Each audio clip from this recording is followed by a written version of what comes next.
So we gather today, we have a dialogue on a policy brief that has been recently published here, and the name is Transforming Food Systems to Returns to Earth's Limit. And that's, of course, also the name of our event. This policy brief is a knowledge product of the Scientific Advisory Committee, what do we say, SAC, of the UN Food Systems Coordination Hub. And today we have amazing speakers. We have to share with you some of these key findings, recommendations, but also have a dialogue. That's why your questions in the question Q&A box is so important. We have only 1 hour, so it's my great pleasure to start with some welcoming remarks with the SAC chair, Dr. Shakuntala Tilsis, who is here with us, who is also the Director of Nutrition, Health of Food Security Impact Area Platform of the CGIAR. I promise that will be very brief on the introduction, so we will share the bios in the chat as well. So Shakuntala, over to you for your welcoming remarks. Thank you so much for being here. Thank you so much, Nicole, and as well as Nicole says, welcome to all guests and speakers to this webinar. As Nicole said, I am the chair of the Scientific Advisory Committee, which is made up of around 30 global experts appointed by the Director General of FAO.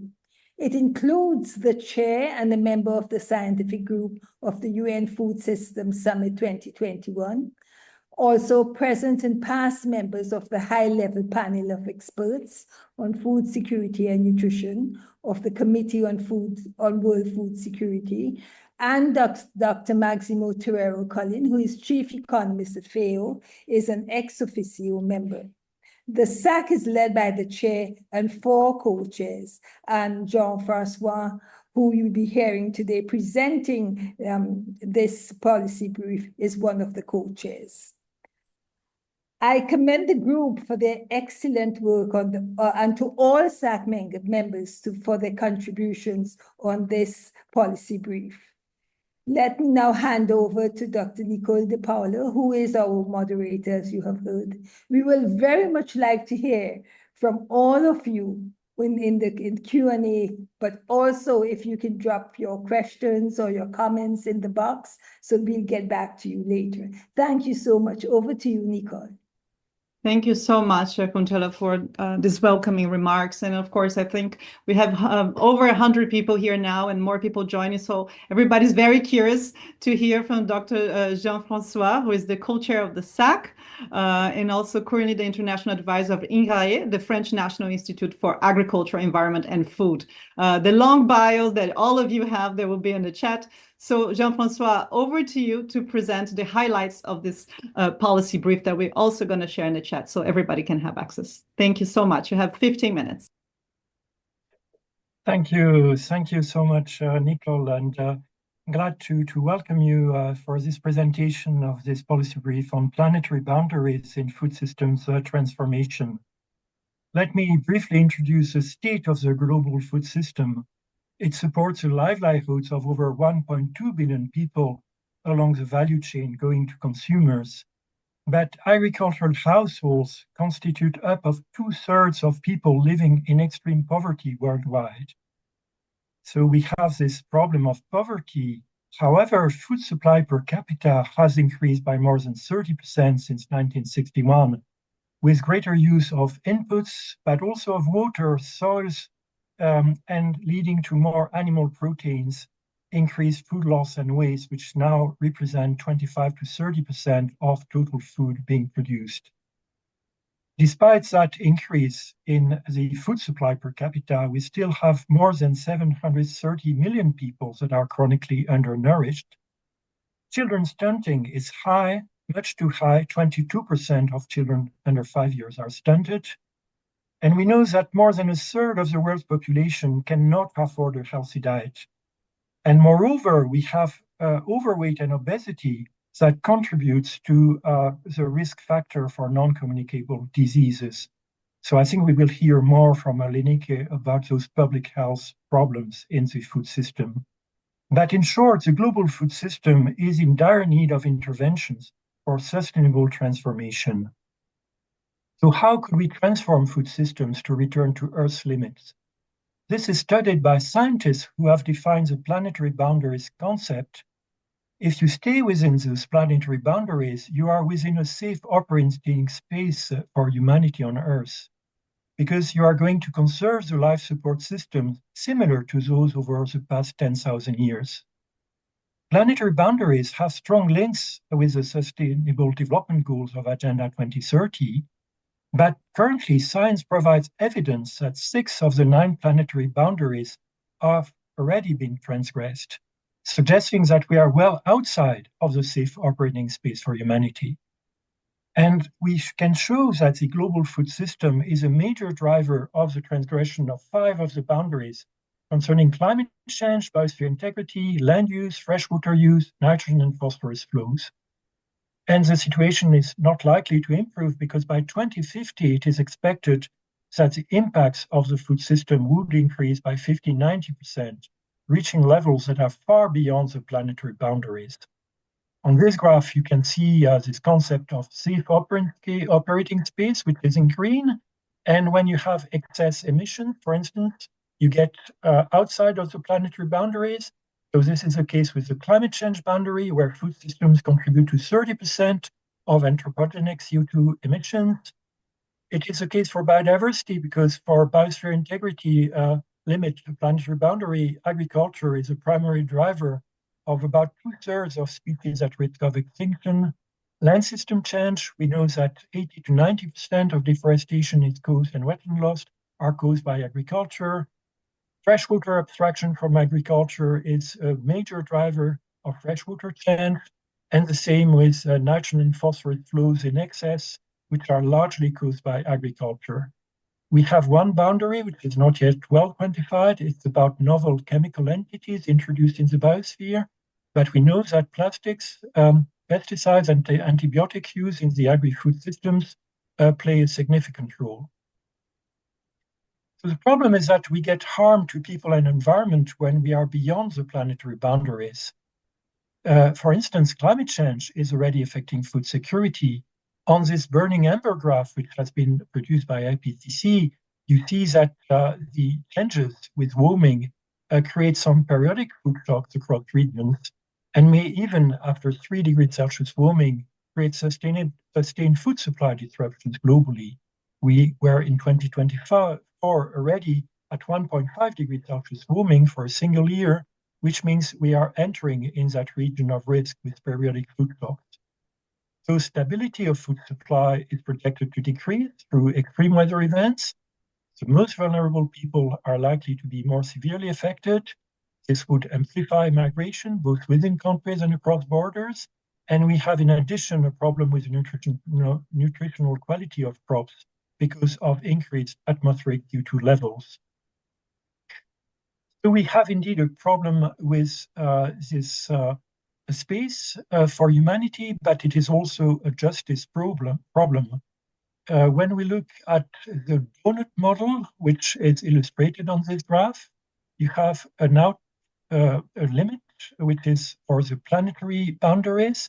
This is the outer circle, whereas the inner circle tells you about the social foundation.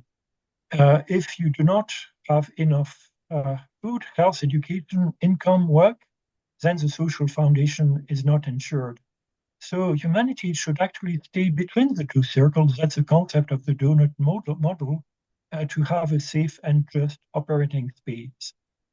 Nevertheless, we do not know well how to apply this concept to food systems across scales, because several drivers of food systems are not at global scales. They are regional, national, subnational.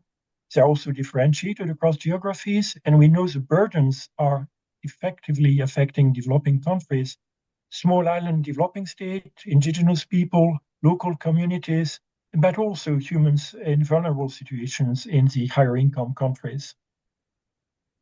The concern about justice is also a concern across generations. We see that the harm is likely to increase from one generation to the next with the continuation of current trends.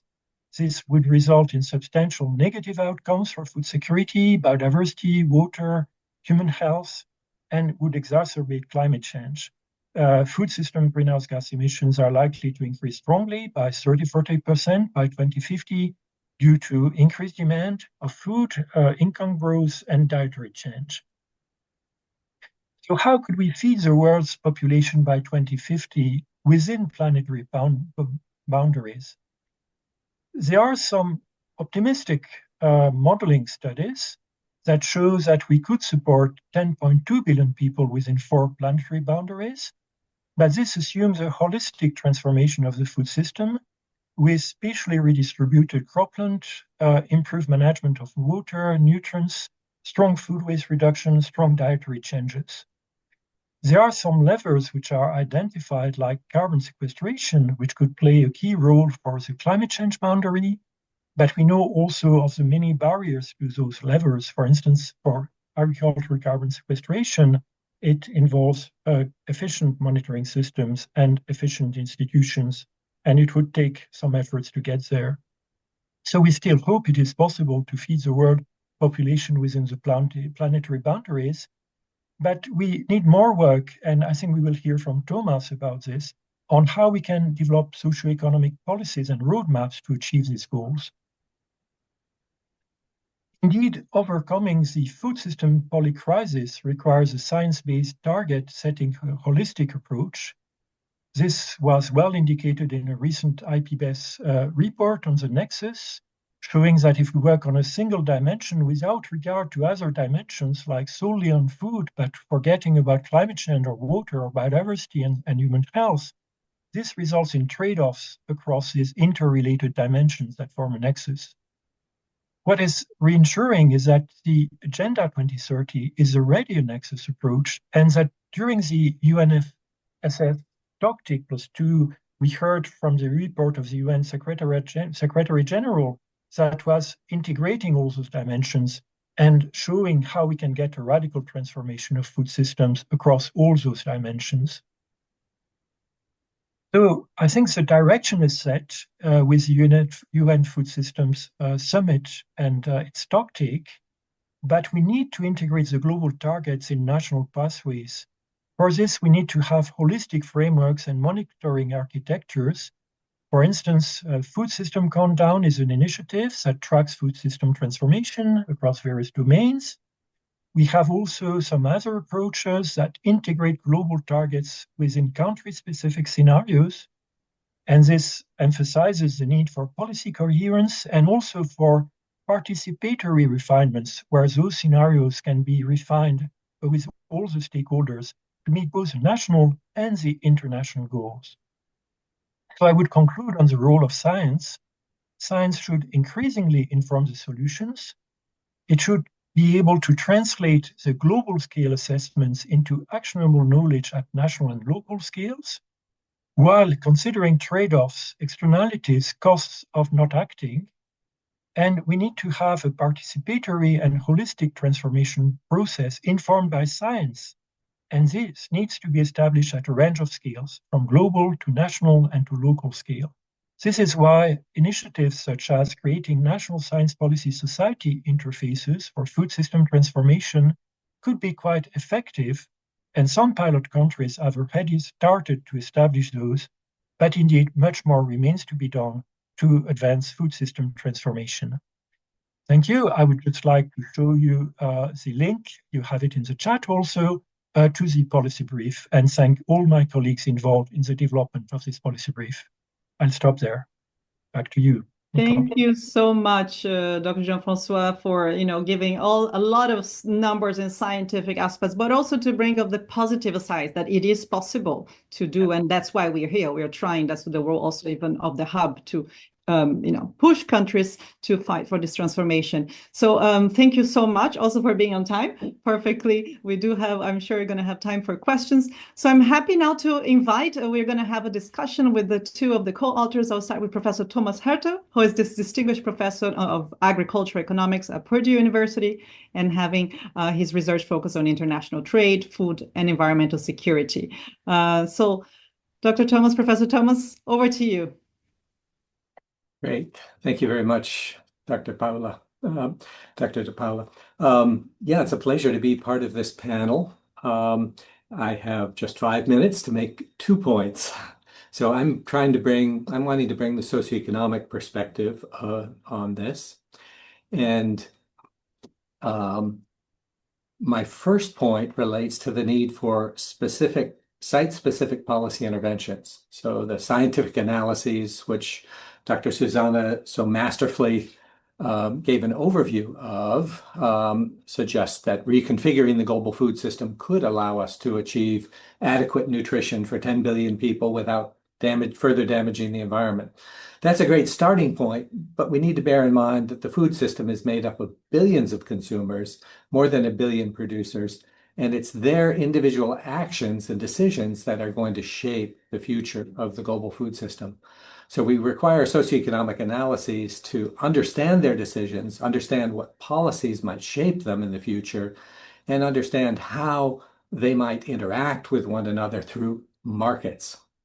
So that's my first theme. I want to consider a specific example. As you saw from Dr. Susanna's presentation, one of the planetary boundaries that's most endangered is that related to reactive nitrogen entering the environment, predominantly from fertilizers and manure applied in agriculture. So work that we've done in our lab group has explored implementing local taxes, very specific to location, based on excessive nitrogen fertilizer applications. So these only apply in cases where this planetary boundary is being exceeded at local level. That system of taxes on excessive nitrogen fertilizer has two important market-mediated impacts. First, if you restrict fertilizer use in the most polluting locations, it makes more fertilizer available, it lowers the market price, and it encourages use elsewhere in areas where maybe the value of that fertilizer is higher. So the reduced market prices help to reallocate the fertilizer in a constructive way. The decline in production in the taxed locations also boosts crop prices and it encourages more output in other locations, further contributing to this reallocation of production and fertilizer use. So that understanding, I think, is important when it comes to thinking about actually implementing these policies to respect planetary boundaries. There are also potential synergies. Turns out that many locations that have excessive nitrogen fertilizer use are also drawing down their groundwater. Take northern India, for example. And so there's a potential synergy there by reducing production in those stressed locations and shifting it elsewhere, benefiting also the groundwater stresses.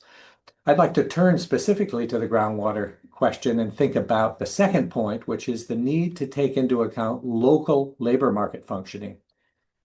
So here, in our work, we've considered restrictions on groundwater use that limit producers to only withdrawing an amount of water equal to the recharge rate for that local aquifer. So this is a local policy, again, designed to ensure long-run sustainability. Unfortunately, for some locations, this can translate into a very dramatic drop in production. So in a study of sustainable groundwater withdrawals in the western US, we find that production in some parts of the Central Valley of California would fall by more than 90%. That literally shuts down that agricultural enterprise in that location. What happens to the unemployed farm workers? We're currently working with labor market specialists to better understand how these labor markets operate, but they're telling us that increasingly the farm labor force, even former migrants, are less interested in moving. Their families settled, their kids are in school. This labor market immobility limits the effectiveness of the conservation policies, needs to be taken into account. It also results in very adverse distributional impacts because wages in that location fall and those households suffer significantly. But most of the work to date on conservation policies ignores labor markets, doesn't work with this dimension of the socioeconomic system, is just assuming workers will relocate. So I think devoting more attention to socioeconomics in general, labor markets in specific, because this is what really matters for the poorest households in the world, what happens to their own labor and their wages, this has to be a high priority in future research and analysis. Thank you. Fantastic. Thank you so much, Professor Thomas. It's indeed, I think, one key point of this conservation policy must consider labor markets more specifically and labor wages and some of areas of gaps that we could address in this complexity, what we see. And that's why it's so important, the role of science, right? What works in one region doesn't work in another. And this analysis, it's so important in many of these. So thank you for making these points. And it connects very well with our next speaker, also part of this policy brief, Professor Adeyemo, who is SAC member as well, and a professor of aquatic and wildlife disease epidemiology and toxicology, One Health, University of Ibadan, Nigeria. So I think that's a contribution also on the public health dimensions of this conversation we're having today. So Professor Adeyemo, please, the floor is yours. Thank you very much, Nicole. Thank you, Dr. Susanna and Thomas. I will be talking about the planetary and human health challenges, which you can bundle as public health challenges arising from operating global food systems outside planetary boundaries. And for me, it's about, somebody put a question about what does transformation mean? You cannot talk about any system, whether it's food system, whether it is, without talking about sustainability. And so from the brilliantly presented policy brief by Dr. Susanna, we can see that science has established that the current food production practices is unsustainable and is having negative impacts on planetary and human health. From my policy brief, the global food system is a major driver of the transgression of 5 out of 9 planetary boundaries, which are the stated climate change, biosphere integrity, land use, freshwater use, nitrogen, phosphorus flow. The 6th boundary that has been transgressed is the novel pollutants, talking about our use of plastics, pesticides, and antibiotics. And for this 6th boundary as well, global food system has also contributed to this, but the contribution has just not been quantified. So we can say that the global food systems contributes to the 6th planetary boundary that has been transgressed.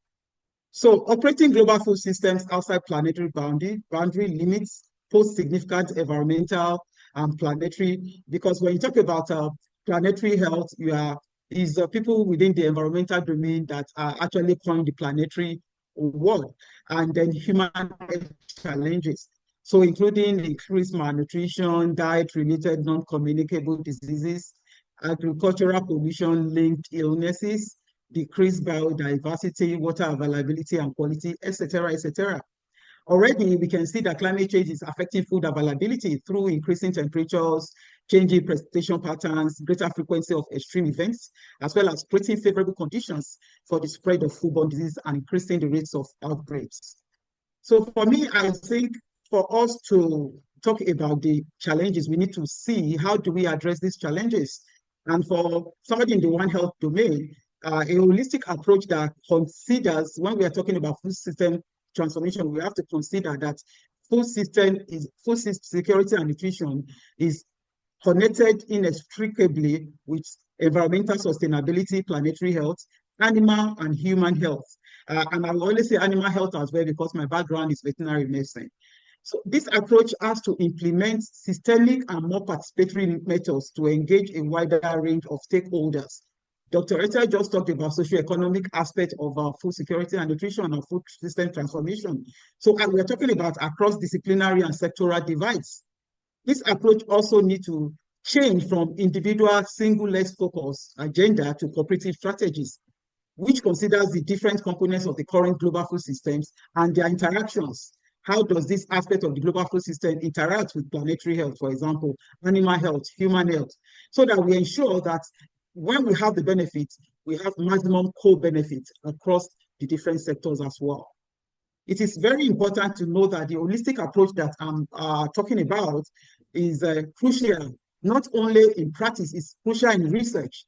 We have to, when we talk research, we have to talk interdisciplinary and intersectoral collaboration.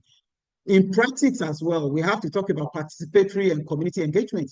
And in policy, it has to be multi-sectoral cooperation and with strong legal framework. So that it's not like we are solving problem in the food security system domain and we're creating problem elsewhere. So to achieve global food system transformation as well as improve health outcomes for all, including planetary health, maintaining safe planetary boundary, animal, human health. This approach has to be applied And I think Dr. Susanna also stressed that locally, regionally, nationally, and global levels. And so when you talk about systemic thinking, it has to be a synergistic approach at different levels.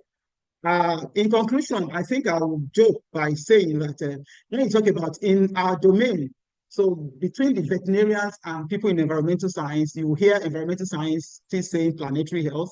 In veterinary domain, we call it One Health, but we are essentially talking about the same thing. And I always joke that if we cannot agree on a name, how do we agree to work together? So research has whether you talk about planetary or One Health, global health, research has established that environmental, livestock, wildlife, and human health are linked. They are interconnected. COVID has taught us, Ebola has taught us, SARS has taught us that one leads to the other. You cannot separate them, including food security. The same way I always say, you can't talk about food security and nutrition and forget about food safety.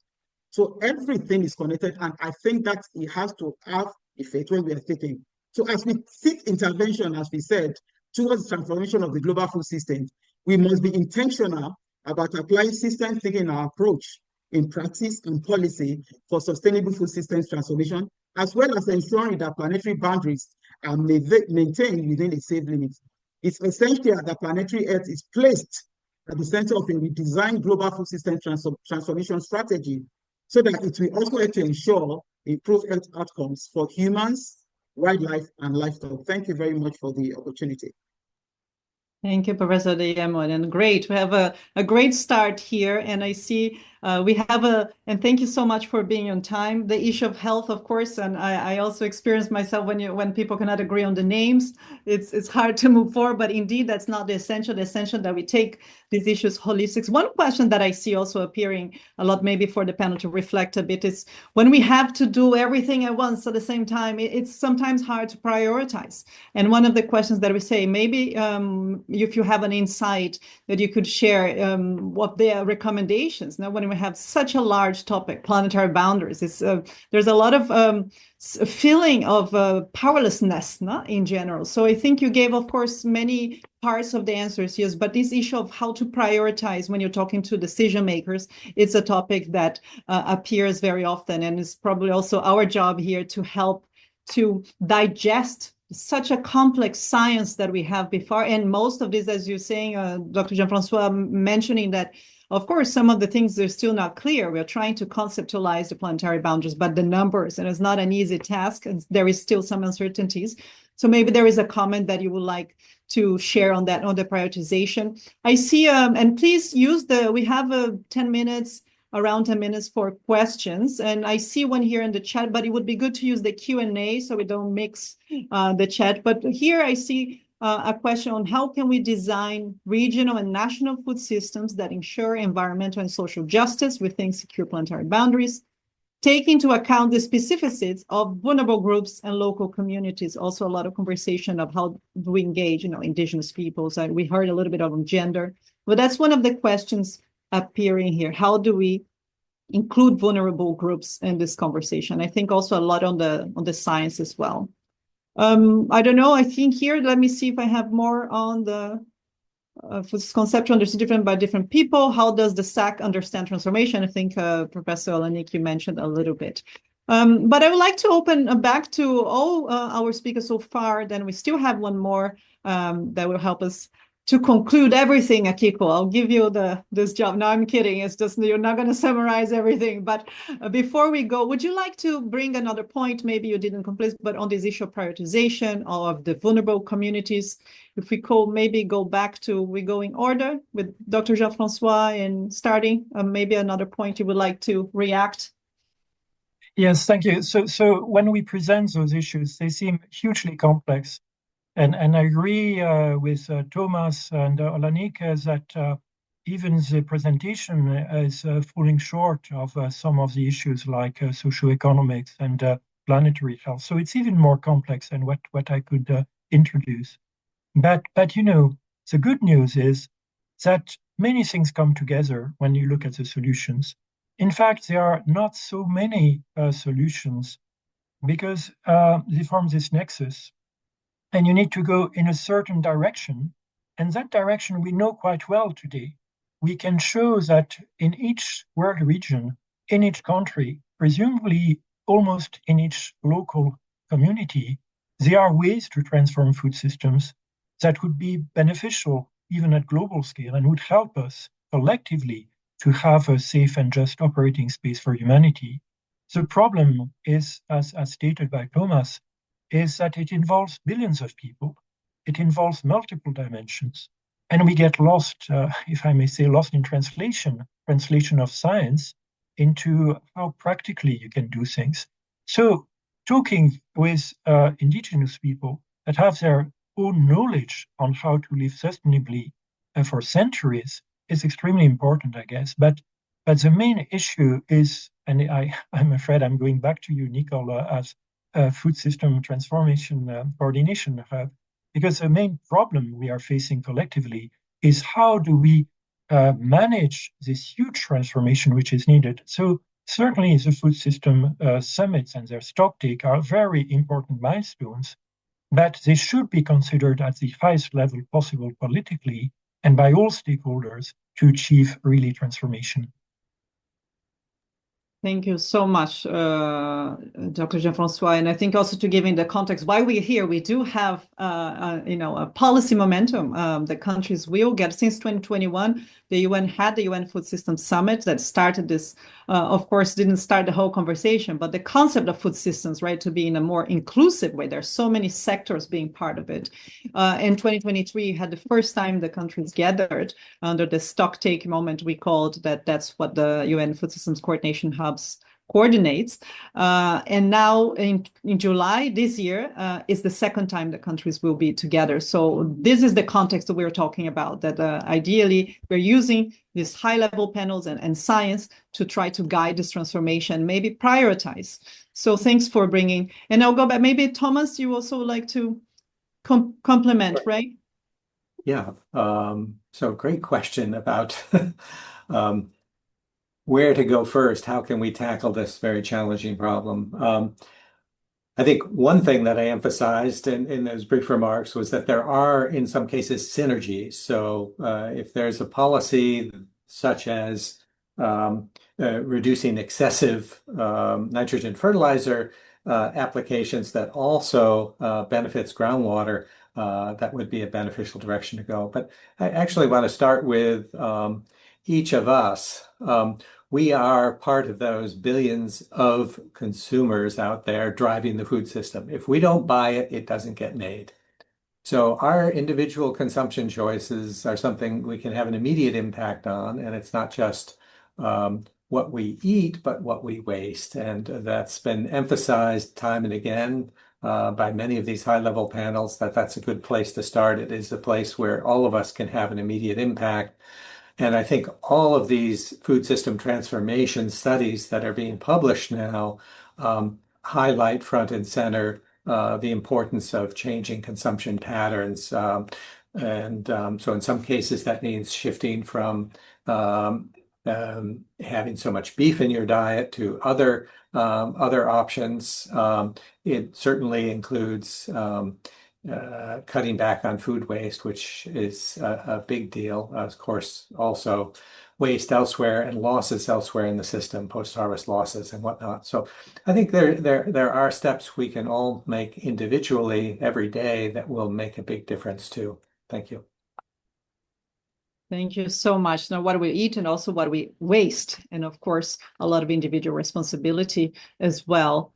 Professor Olenik, would you like to complement any of these topics on the prioritization or on the vulnerable community? You mentioned already a lot of the issues of gender and Yes, yeah.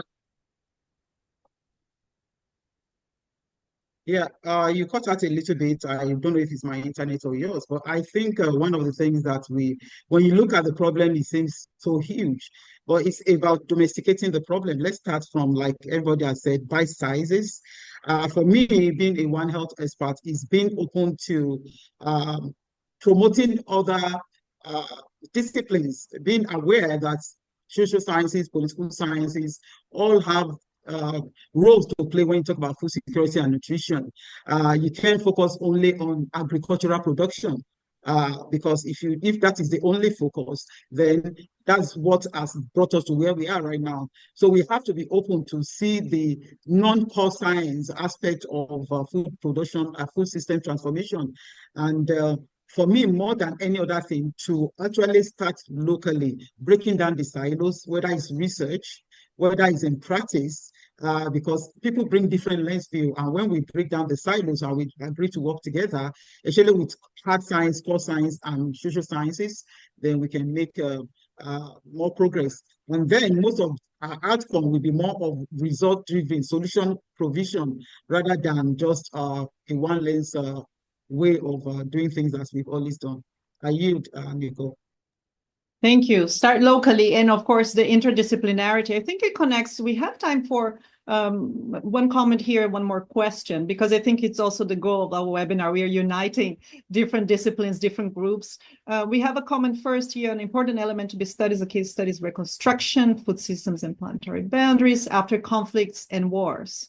Right, that's definitely a very important aspect. So comment of in the Arab region, of course, countries are facing the polycrisis, including food insecurity, conflicts, refugees, forced mobility from their agri communities, and land all over environmental degradation. Of course, the geopolitical moment we are living is an essential part of this conversation of the transformation.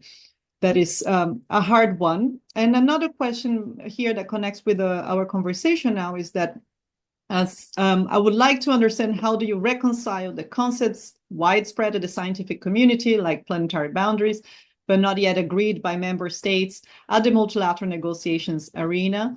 So that's a question here as well. Interesting, we have two panels, SAC and HLPE here, that trying to also collaborate on that. Anyone would like to make a comment about these two issues on the conflict and wars, and also reconciliation of science and sometimes the intergovernmental negotiations? Maybe it's also a little bit of what's the role of science in these forums, right? And I think, Akiko, you will have something to say, but I'll wait a little bit and move to you. Maybe if nobody wants to comment on that, we can move on this. Maybe I'll give it a try, Nico. Yeah, go ahead. But it's nothing easy.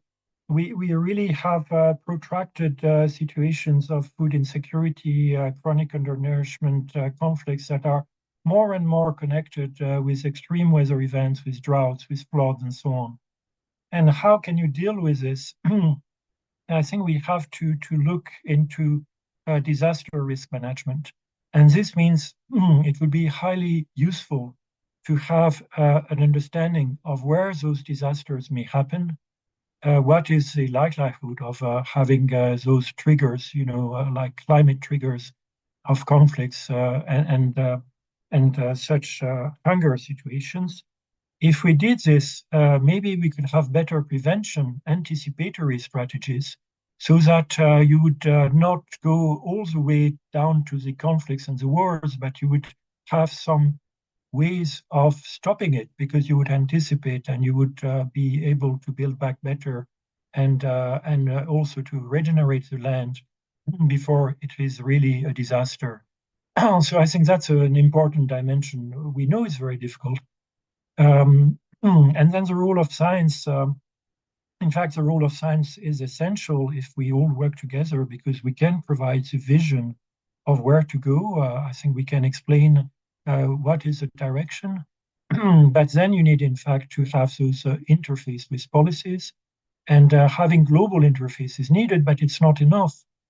We should have interfaces within each country. I'm myself, I'm the chair of the France Climate Change Committee, National Climate Change Committee, and my work there is exactly this, to understand how our climate change policies are working or not. And I think we need to have those interfaces in almost all countries, and presumably also trying to get this dialogue at local scale. Thank you so much. And I see, Thomas, you have a compliment to that, please. Actually, if you don't mind my picking up a different comment in the Q&A, Jean-Francois is the one involved in all the international negotiations. I'll defer to him on that. But I'm an educator, and this semester I've been teaching a course on these topics to students across campus in this university from all the different disciplines. And each of them, in fact, when I leave here, I'll be going to their presentations about how they propose to solve these issues, how they would like to address them. And I think that's where I get hope in the middle of all of these challenges from the young people. The young people come with new ideas, new approaches. I think we need to really devote efforts to the education side of things, starting in elementary school, but certainly all the way up through graduate school. These are students who are in very specialized labs, but they've chosen to be in this class because they want to look at it in a cross-cutting framework. So I think there is great opportunity for that in the future, and I think the hope does lie with the young the young people. Thank you. Yeah, Go if I ahead. may, Nicole. Yeah, thank you, Nicole. I think just like Thomas said, I'm primarily a researcher, but beyond that, I'm working in government right now as an administrator. And I think one thing that is very important is because not only do we have silo in research, we also have it in practice and in policy. So I think one of the most important thing, and I think it came up strongly when Dr. Sana was making his presentation, is that we also need to bridge the gap between science, policy, communication. Science cannot end in peer-reviewed journal articles. And that's why what's one of these things that we have done, the policy brief, is so critical. But is this policy brief still going to just hand up like a paper? What are we going to do beyond just what we're doing right now? And so I think strengthening science communication, knowing that our job does not end in the laboratory, and we can take advantage, I'm always preaching it, even within each region, within each country, what is the big agenda? Apart from the global agenda, what is the food security nutrition agenda within the states? And so if at that level, you can bring in people in research, people in policy, and people in practice to be able to set and benchmark and also monitor and evaluate what progress are you making. So most of the time we have fantastic policy on paper, but in practice it's always a problem because there's always a gap between the science, the policy, and the practice. And I think that can be strengthened. One of the things I propose is that we should use more of our academies of sciences locally. They can serve to bridge because they are respected because of their trajectory and what they have to be able to set this agenda, whether it's food security, whether it's human health and nutrition. So we can take advantage, and because they are non-political, they are more believable, and they are able to midwife this change in country. I yield, Nicole. Thank you so much. Science communication, indeed. That's a constant conversation we have, right? Translating this knowledge into actionable knowledge is certainly one of the challenges that we have, but also that's what we all have been addressing in our works, and it's even, I think, the biggest goal of these scientific panels related to policy making. There are so many questions in the chat. I don't know, I think we don't have time for all, but I think we're taking note. And I don't know if anybody saw any other thing that you want to pick up based on the questions, if you want to prioritize. I see that's our last chance for final before we move to this closing part of our conversation. Thomas, did you see any other burning questions there? Yeah, interesting question from Amare Dinku. How do we also improve the implementation potential of local actors? I think that's a super important question. So Jean-Francois gave us a great overview, cited some of these studies, global analysis, all of these global change drivers. What does it mean at the very local level? And I think the potential is there with the new IT potential, AI and all of that. The potential's there to highlight what these global scenarios mean for a given location. What are the conditions that a local community might face in the future as the global economy evolves? And I'd like to see more of that, more efforts to communicate these global studies and global findings to local communities, to local decision makers, I've definitely seen it as I've requested that from the cyber people we work with. They have the capability to present you with a visual where you can hover in, look at your community, and see the results. I think more of that kind of interaction, global to local, is would be very beneficial, and I'm pushing that with the few people that I interact with across these disciplines and cyber areas. But I think there is potential there. Thank you, Amari, for that question. Thank you, Thomas, for complimenting that. It's the translation at all levels, right, that we need to do. So, and I think there are different agents for a different part, and definitely connecting also with the role of the youth. I know that the hub also is trying to heavily invest with the support of the government of Germany of, what we need to build the next generation of food systems leaders. And this involves exposing them to that interdisciplinarity, to the systems thinking, to systems leadership. Because as we know, information alone is not enough. That connects a lot of what we are experiencing is this implementation gap that is so drastic that science alone cannot solve this problem. So I think with that, I would like to continue and start closing this conversation today. It has been so rich, and thank you all for your very interesting questions. We are taking note. And so I would like to invite Professor Akiko Eisenman, who is a senior scientist in RAE in France, also a professor at the Paris School of Economics, but above all, she's the current chairperson of the high-level panel of experts on food security and nutrition, the HLPEFs of the Committee on World Food Security, the CFS. Akiko, you have an easy job to, capture a lot of things, but also share some of your reflections from the perspective of HLPE. Please. Yes, so thank you very much. It's really an honor and a pleasure to participate in this insightful event today. And I thank all the speakers and friends for sharing their expertise with us. And thank you for the Scientific Advisory Committee and the UN Food System Coordination Hub for this timely and excellent policy brief. And all speakers have made a compelling case for the urgent need to realign food system with Earth limits. We at the HLP-FSN, we bring scientific evidence to the Committee on World Food Security, the CFS.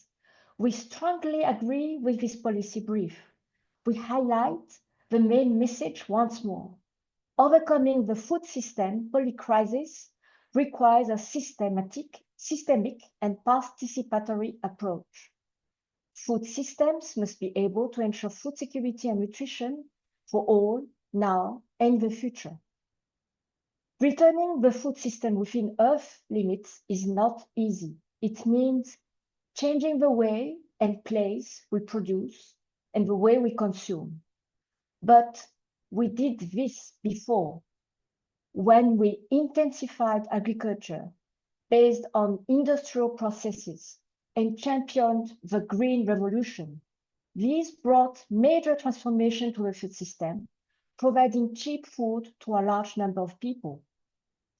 I'm sure that we can transform the food systems again.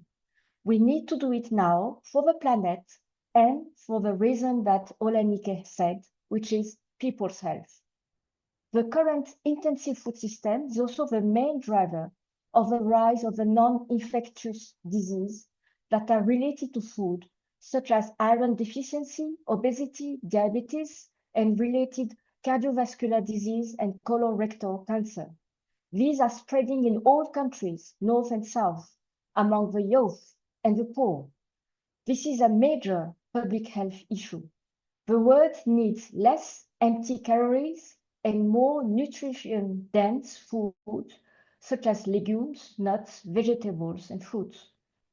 As transformed food systems need to ensure not only equity, but also agency. Agency is the capacity to choose what we eat and how our food is produced, processed, and distributed. It is the capacity for everyone to engage in the decision process. In doing so, we will achieve the right to food, which is one of the human rights of the Universal Declaration, a legal entitlement that the states have an obligation to respect, protect, and fulfill. The right to food is not mentioned in the Free Rio Convention, but it is implemented at the national level in many countries around the world. The CFS is convening a high-level forum on tackling climate change, biodiversity loss, and land degradation through the right to food on May 12, for which the HLPE is preparing a background note. The HLPE is also preparing a report on building resilience of food systems to be launched in September. In all these missions, the HLPE is strengthening collaboration with other science policy interfaces. We mobilize results from the IPCC and IPBES, and we will share this policy brief widely. Conversely, it is crucial that food security and nutrition are included in the work of other science policy interfaces. The policy brief has shown that food systems must return to a safe and just space within the interrelated planetary boundaries. This is a very complex task. Common sense or past experience are not sufficient anymore. Policymakers need science more than ever. We, scientists, must work together in an interdisciplinary way. We must be independent from the pressure of the powerful interests who are benefiting from the current food system. We need to be more inclusive and consider indigenous, traditional, and local knowledge as legitimate forms of evidence alongside conventional science and technologies. Together, we can shape food systems that nourish people and protect the planet. Thank you. Thank you very much, Professor Akiko, for being here with us, for reminding that I think the interesting on this collective intelligence that we are trying to pull together, and for highlighting also this cooperation that we can have with HLPE. In an area of food systems, we know, and there are many questions I think that touches the vested interests are there, and that's what probably delays a lot of action that we would like to see. So science indeed, as you remind, is essential, especially in these times of polycrisis. So thank you so much for highlighting all of this. Overall, I think when we talk feed, it's a lot about this nourishing people and the planet. So you're highlighting that, and it's very exciting. Thank you. And I see Dr. Jean-François, your hand is up. Please, if you would like, we do have 3 minutes, so I would be pleased to hear some of your final remarks. Thank you. No, sorry, I actually, this was, I did not try to raise my hand, but then I can still say a few words, and my words are just to thank all my colleagues in the SSC for developing the policy brief. Thank Shakuntala for your leadership for our SSC, and thank warmly Akiko also for contributing, and I'm sure we will further develop our connections with HLPE as we already do. And to thank you, Nicole, for moderating all this and supporting us. Thank you. Thank you so much. And that's the beauty of being live. If you click something goes wrong, then you're on the spot. We spotlight you very quickly, but you have always very nice words, Jean-François. Thank you, all of you. It has been such a pleasure. And we do have, for me also, it's my favorite topic. It's planetary health. So really, when I have the chance to have such, high-level experts here with me to have that conversation, such a wonderful participants, it's a big honor. So I'd like to give the final words to our SAC chair, Dr. Shakuntala Tilst, to close us off on time. So thank you, all of you, for being here. And Shakuntala, over to you. You're on mute, please. Okay, thank you so much, Nicole, and thank you so much for your excellent moderation, and not only for the moderation now, but also for all the planning that went into this event. Let me thank Dr. Jean-François Susanna, and the other panelists for their excellent presentations and bringing in these diverse topics that are so important for transforming food systems to return to Earth limit. Professor Akiko, Chair of the HLP CFS, Thank you for your excellent remarks, and I look forward to the SAC and the AHB working together as we move forward to the UN FFS +4 stocktake, and also not me, but everyone else and all the youth that we talk about. We all move forward to the UN food system to 2030 and beyond. Thank you all to all the participants for attending. Let me close by making one final comment. Please, wherever you are and wherever you sit within the systems, whatever systems, as you can hear, for us to transform food systems, we must have holistic actions, and it must come from many different pathways. So please, my plea to you is to engage, especially at country level, and for example, with the national pathways and the national conveners of your country who are contributing to transforming food systems to nourish all people on our planet. I thank you so much for attending this session, and I look forward to having you attend the other sessions we would have on the other policy briefs and the other webinars on different topics that both the Hub and the SAC would be hosting. Also, as we move forward to the UN Food Systems Summit +4 stocktake and beyond. Thank you again.